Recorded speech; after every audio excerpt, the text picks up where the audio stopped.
Hey guys, it's Carrie Lynn here for SheSave.com, and today I wanted to give you a quick room tour of the Residence Inn here in Fresno.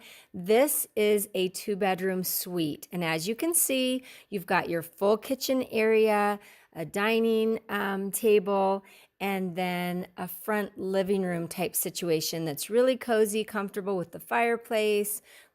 And then off to each side, you have separate bedrooms.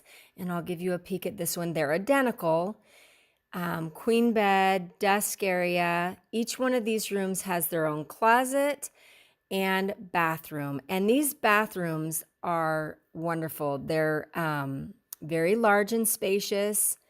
And they have the full-size tub, shower, and it makes it really nice for family travel because, as you can see, this room can be shut off with the door, as can the one on the other side. So you could even travel with 2 families, depending on your situation. It just makes it really nice. You could put the kids in one room, the grandparents in one room. Anyway, that's why I do these room tours, to kind of give you an idea of what you're getting into when you book these rooms and travel. And this is just a really nice setup. Again, this is the Residence Inn in Fresno, and this is Carrie Lynn for SheSave.com.